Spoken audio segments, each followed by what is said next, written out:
it's important to identify why your life is worth living. Yeah. There are certain people that ask themselves every day, why my life? Why my life? Why my life? And those people are unable to see the value that their lives actually have. Like there's a saying that when death arrives, may it find you empty. Wow. So you might be living to just live, to breathe, but you're not living to be alive. And for you to understand that your purpose is not to breathe, it's to live. Yeah. You must find a reason why it's what it is. Like, Hey guys, welcome to my channel. Hey guys, welcome to Authentic Conversations. Today I'm chilling with Desiree and we'll be discussing mental health and illness during pregnancy. Do enjoy.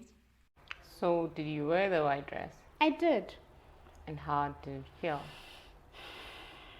I felt very naked, honestly. Okay. Because now, not only was I in white, but it looked very good on me. So it meant that people were going to look at me. Yeah. Compliment you. And then, and then now, all of a sudden, you're not just that girl in Dixon who's always on your phone. You're this girl in a dress, and it's showing your legs, and people are staring at you, and you're like, oh my gosh, why are they staring at me? And then, but I wore it. I remember I ironed it in the morning. I wore it, and I think it was the beginning of.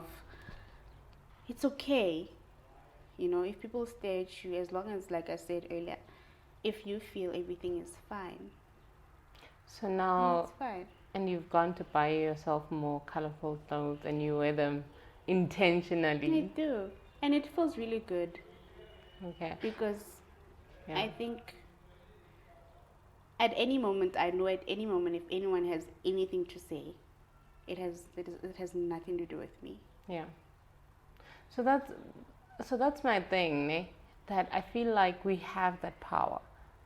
Yes, and the people you hang with are very important as well, because when you were lucky enough, even though you were one part lucky enough to have this person to talk to share your demons with, to like be naked, basically emotionally naked in front of, and expose who you are, the things like that you think make you awkward or weird.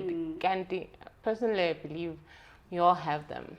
It's just that somebody set a standard. They go, okay, somebody made a list and they said, this is perfect society, this is how a human being should behave. But in reality, we're all different. We're all born with different personalities. And we're meant to be like that. And we're meant to be like that. So the whole list is not going to work for everyone. So now, the more we try and live according to the society's list, the more we fall victim to stress and anxiety. It's a lot of pressure. Yeah, it is. It's a lot of pressure to be something that you're not. It's a lot of pressure. Exactly.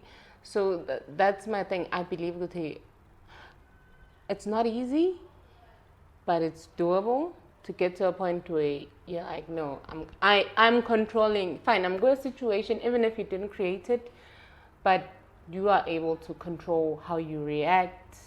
You are able to control what you take out of it. You are able to say, okay, this hurt me deeply, but I'm not going to stay with this emotion for a long time.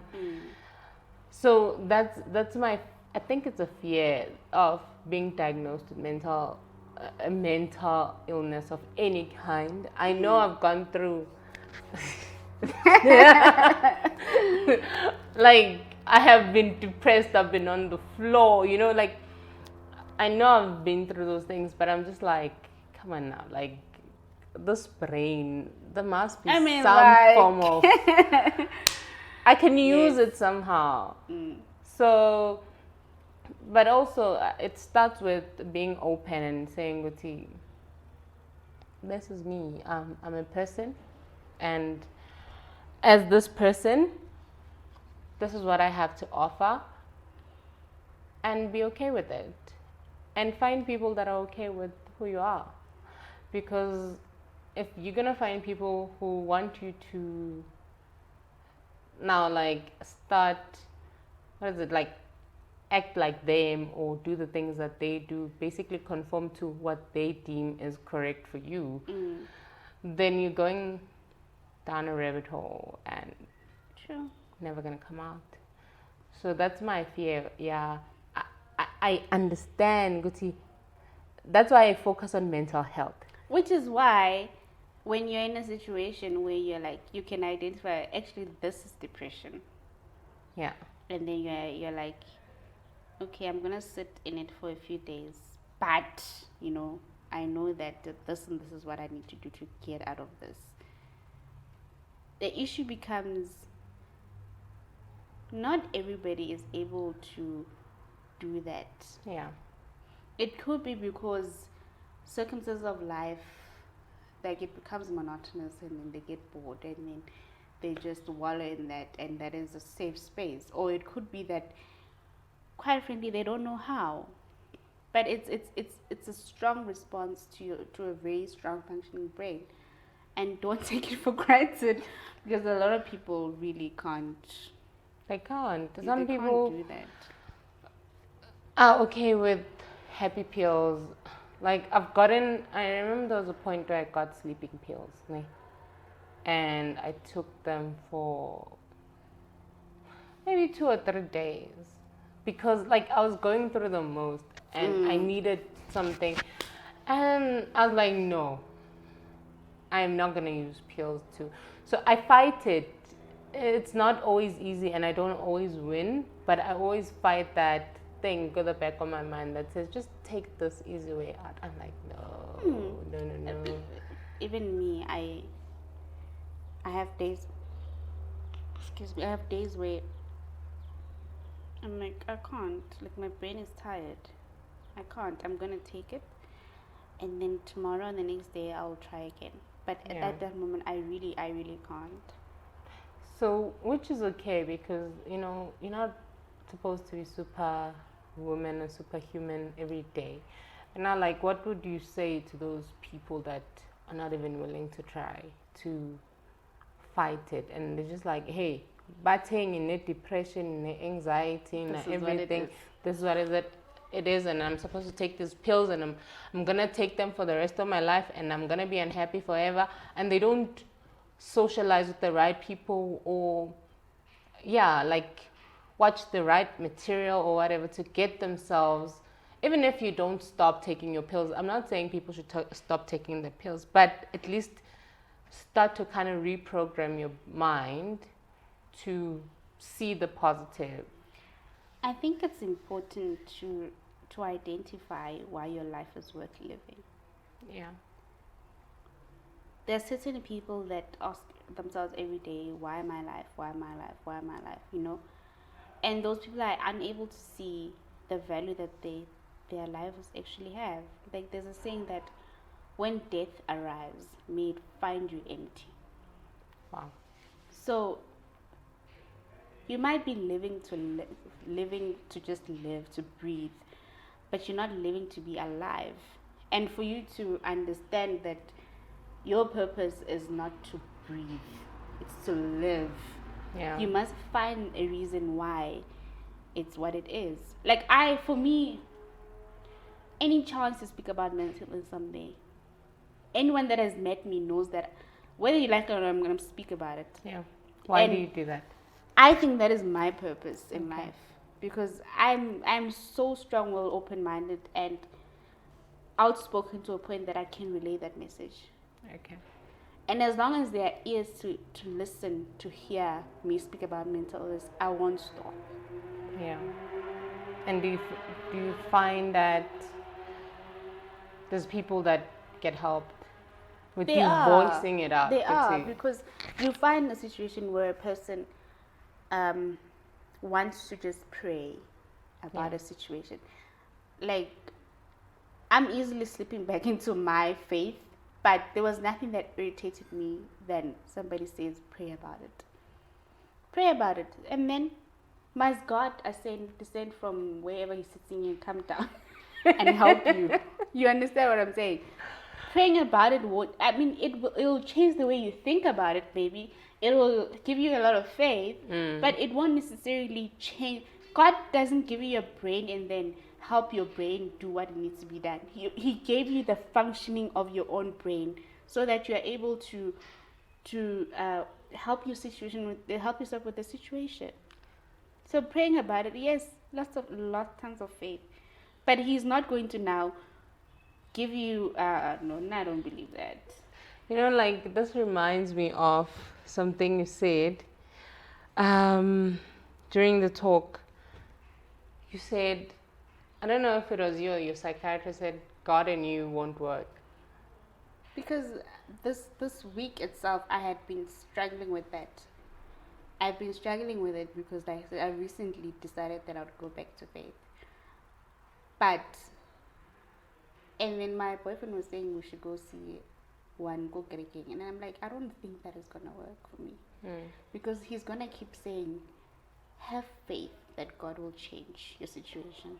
Have faith that, and he will say, be still. You know, the Bible says be still. And how the fuck do you expect me to be still when my heart is beating out of my chest? How do you become still in that situation? True. How do you have faith when you are still struggling with the fact that a God that says loves me gave me and made me the way that I am?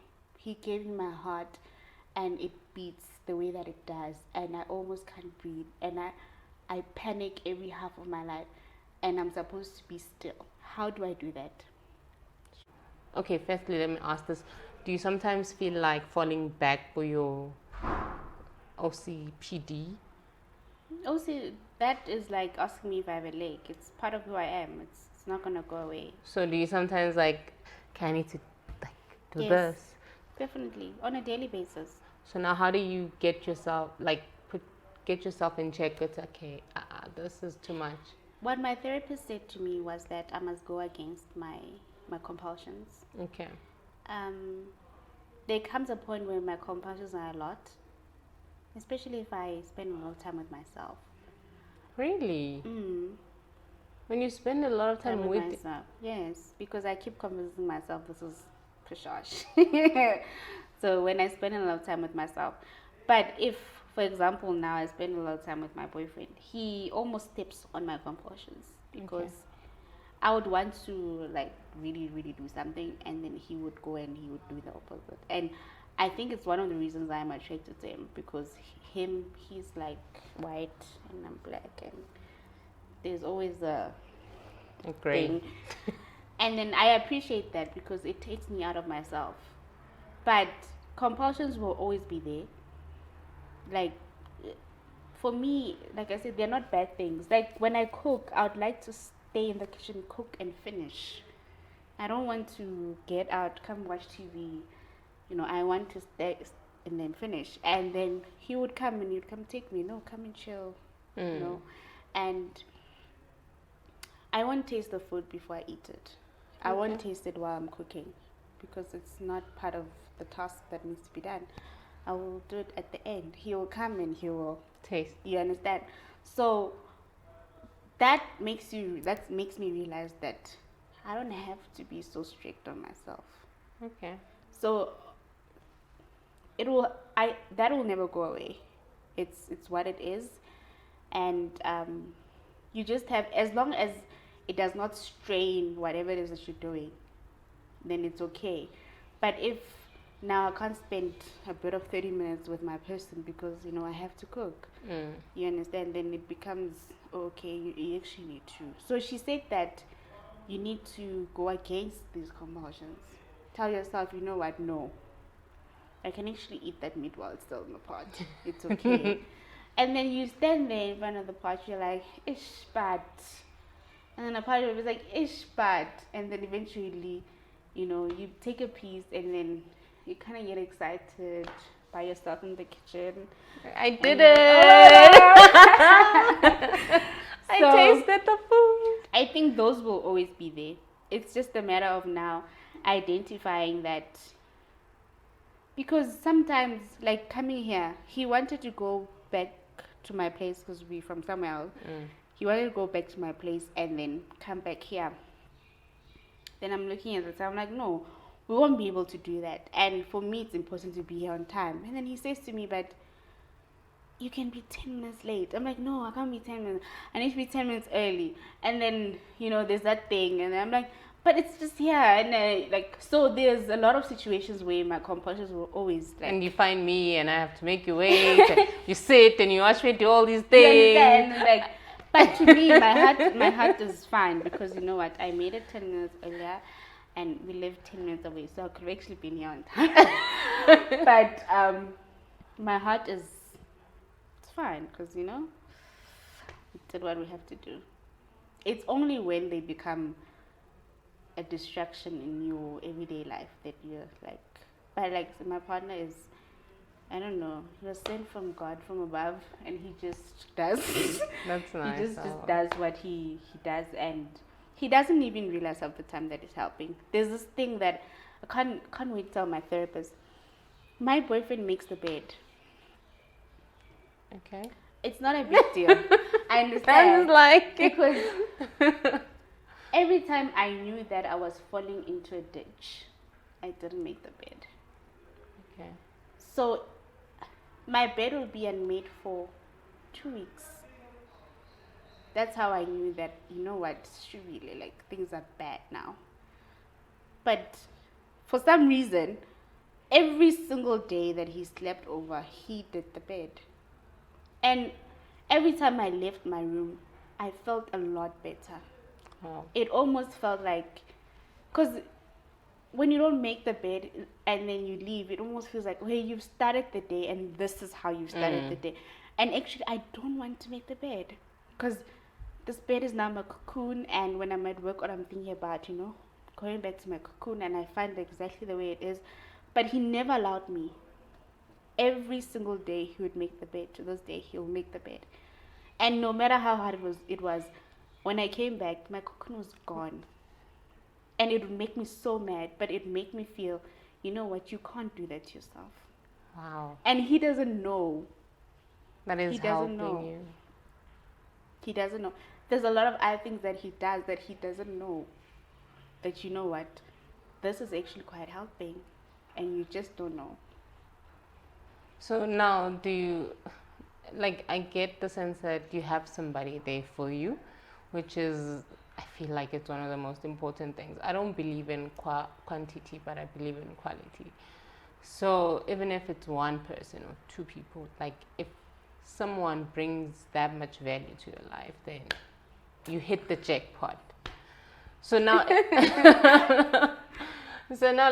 with all of that, do you still go to therapy? Because I've heard you say you're gonna tell your therapist you still go to therapy.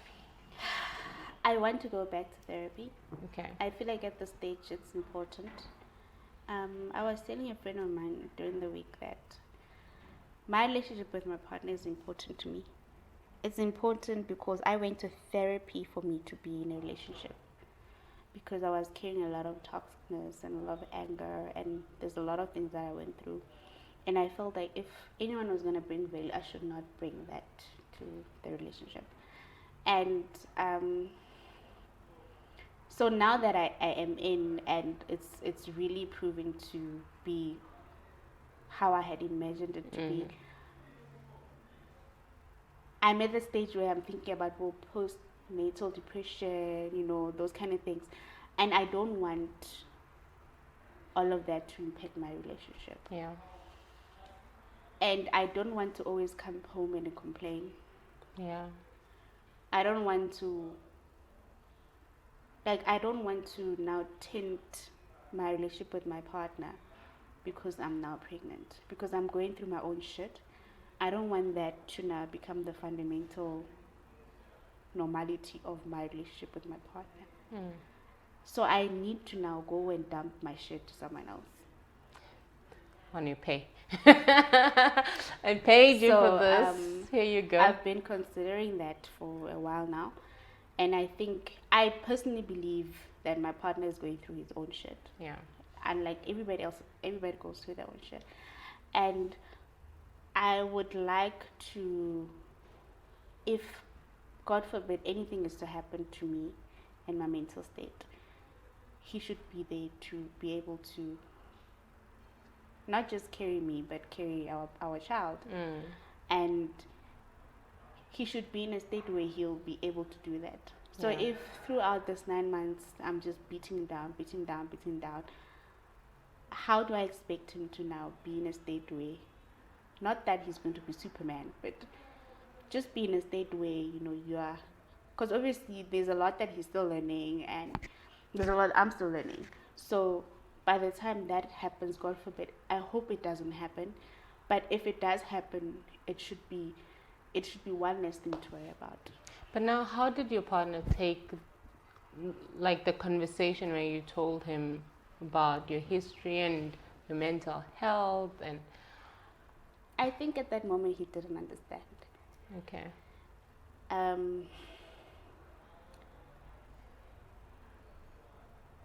I think the way that you grow up and the friends that you have, there's certain things that you're ignoring to. So there were certain things that he was very ignorant to. And in the beginning, I told him, this is what I'm protecting you from. And he didn't understand then, because even when I entered in that relationship, I still felt like there's a lot I still need to work on. Yeah. But eventually we did, and slowly learning, and then now he knows about antidepressants.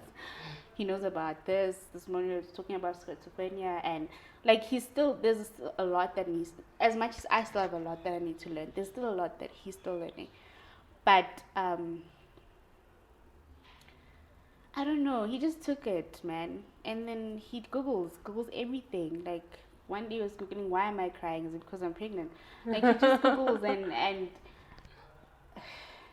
ooh, dude, my partner's a lot. I don't know, like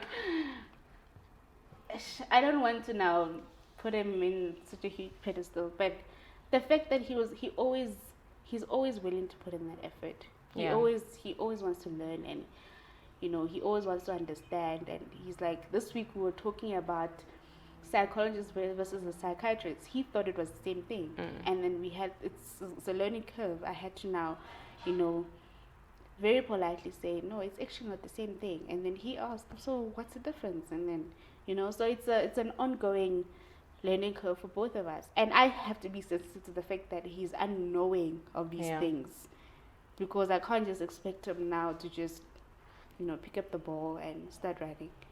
So I appreciate the fact that he's always willing to ask and to understand. Oh, so it's not as black and white as people make it. I'm like, no, it's not.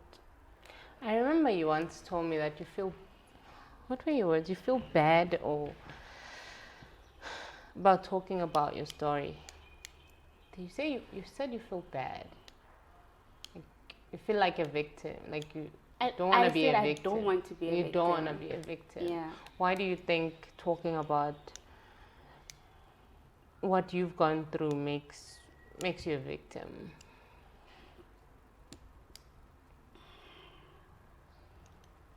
I think it has a lot to do with how the society views mental illness. Because the moment you mention mental illness, already people want to feel sorry for you. Yeah.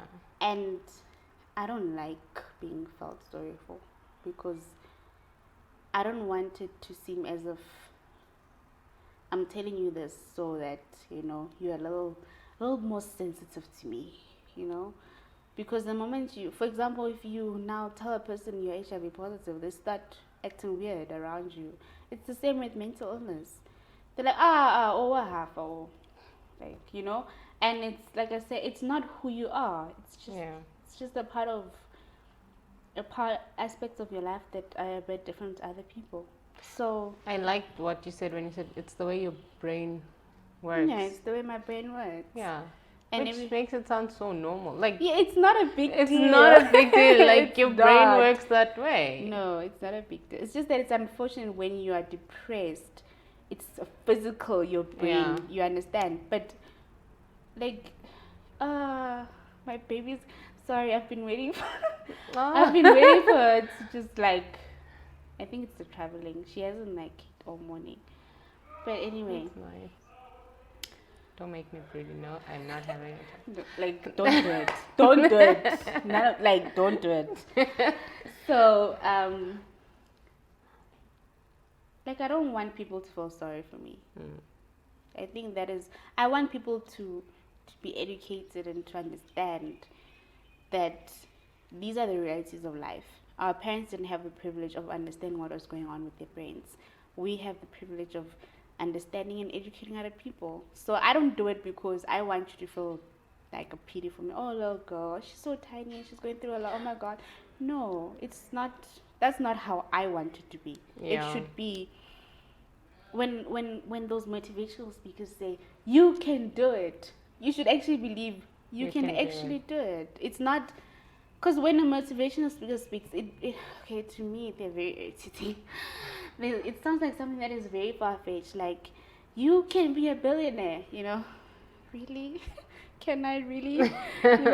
But when they said you can do it, it should be something that you actually believe that you can do it. If I could do it, there's nothing special about me. I don't have an extra toe or anything. If I can do it, it means you can do it. Yeah. You understand? And for me, that is why I do what I do.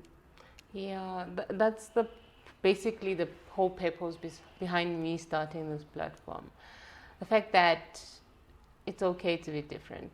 Like my thing is be authentic. I am freaking tired of people pretending, people acting like, oh, life is okay. No, even if life is okay, it's okay that life is okay, ne? But don't come here and act like you're something you're not, or act like you're happy when you're not happy. If you're not happy, say I'm not happy. Like it irritates me to the core when a person denies themselves that right to feel that just because you're trying to please me or whatever. No, like it's not some. That's why I started this platform. I'm like, guys, we're all going through shit. Hey, like I might look like and gay. That is okay. I might look like I'm happy, but we're all going through shit. Some people feel unloved, unaccepted. Some people feel like they don't have self-love. People are going through different situations, but when with a different situation, you have somebody that's going through similar things. So you're never alone, basically. So this whole concept, there's society, there's a list, and you have to tick it in order for you to be considered a normal, okay person. Irritates me. I'm just like, I'm not gonna live my life a checklist that I don't know who created it. We need to unlearn. I always say we need to unlearn. But it's okay. It is. But think about it like this. That allows you to now chart uncharted territories. And that creates a lot of fear. If they say go to school, get your matric, go to varsity, it almost creates a sense of stability as such. Sure. And then now you want people to now leave all of that and then just focus on you want a gay young person to now not get married and now explore his sexuality. How does he do that? How does he do that? It's human nature to be fearful. Yeah.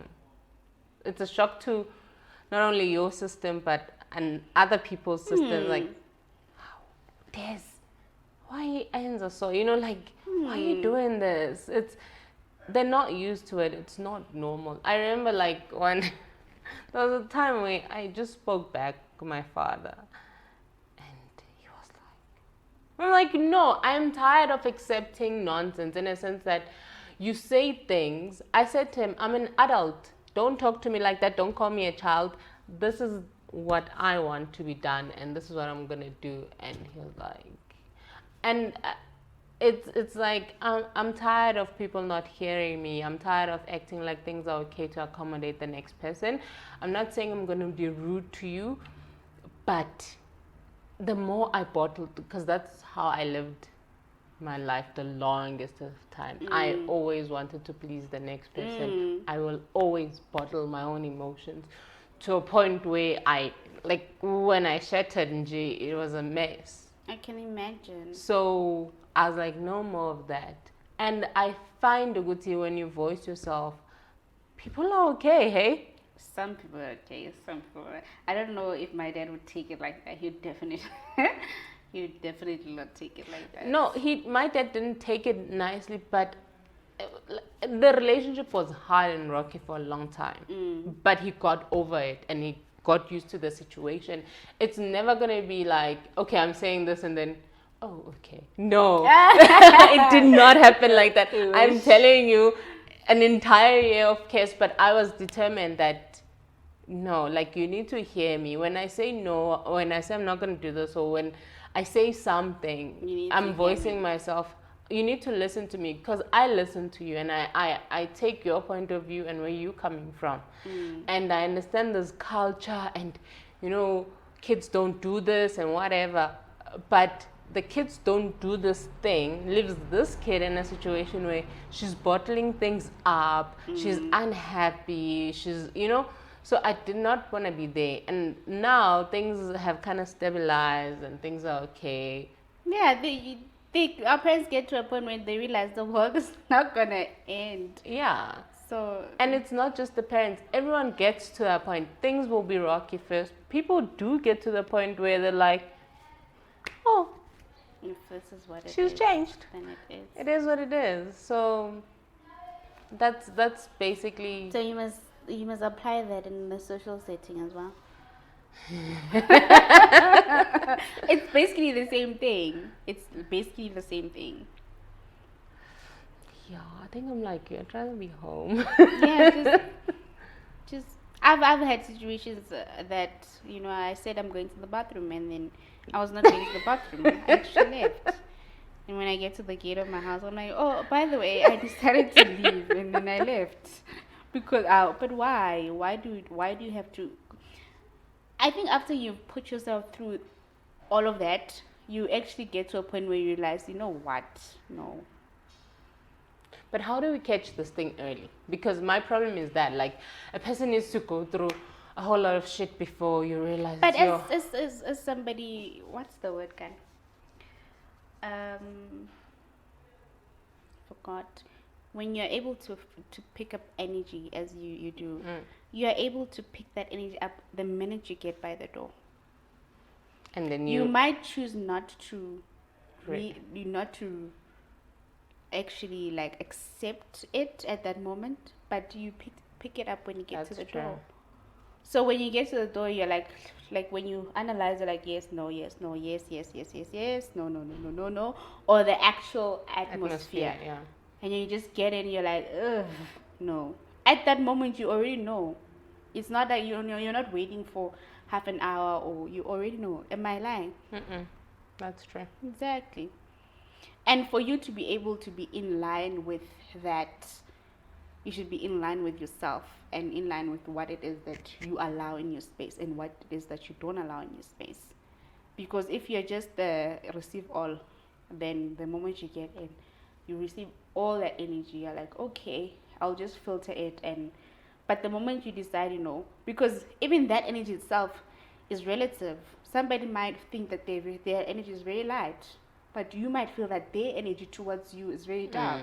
So at that moment, you still have to make that choice that, you know what, you're very nice, but I have to go. I really have to go. And then you make that decision at that moment, whether you want to stay or not. Okay. To wrap everything up, as somebody that actually has gone through like being diagnosed with a mental illness, and I'm gonna say you're fighting. Okay, fighting is actually a bad word, but you're making it work in a sense that I call it surviving. Yeah, I say it's surviving. You're surviving in a sense that you understand, no, this is how my brain is, and this is how I get sometimes, and these are the tools that I have. Some might work, some might not, some you still have to discover, but you have tools.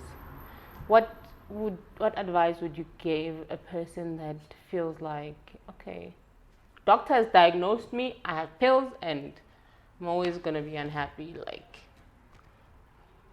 Sure, that's very hard. That's like implying that, everybody's gonna get better. Not everybody's gonna get better, but anyway, I think you should just find what works for you and what doesn't work for you.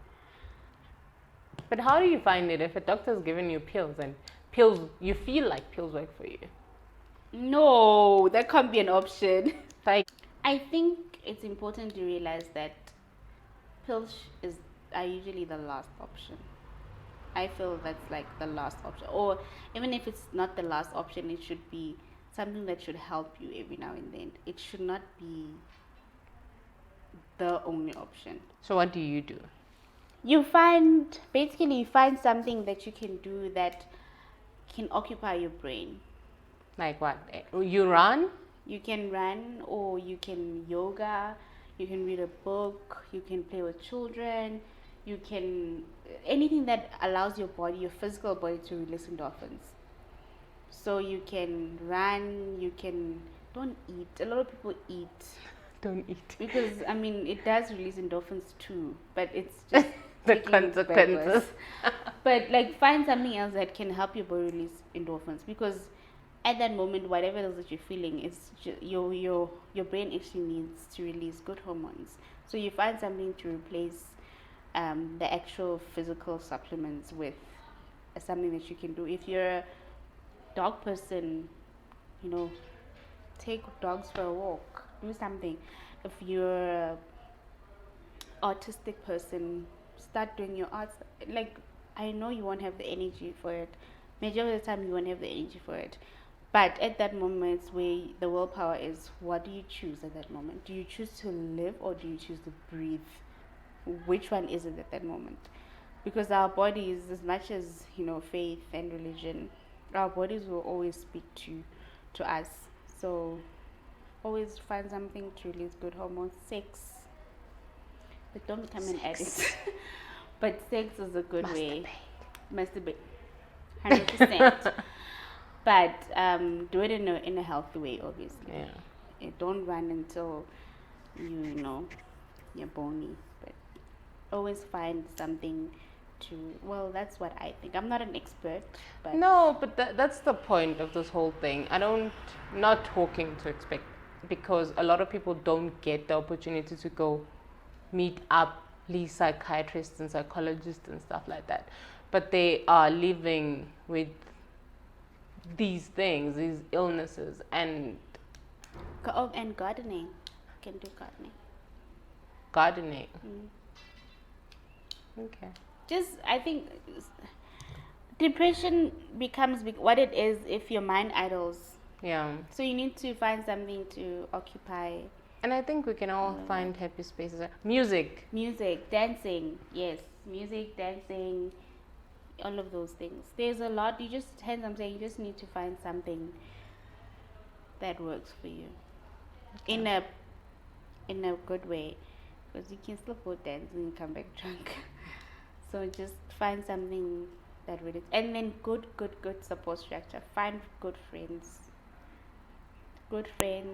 and listen to your gut. Definitely. Listen, like if that friend is a no, that friend is a no. And be honest with yourself, be honest with other people, but mostly be honest with yourself. And drink wine, like me. And a lot of water. But yeah, that's from my little experience. That's what I've learned. Okay. Thank you, Des, for coming to my That boy that I talked about. It's gonna kill you.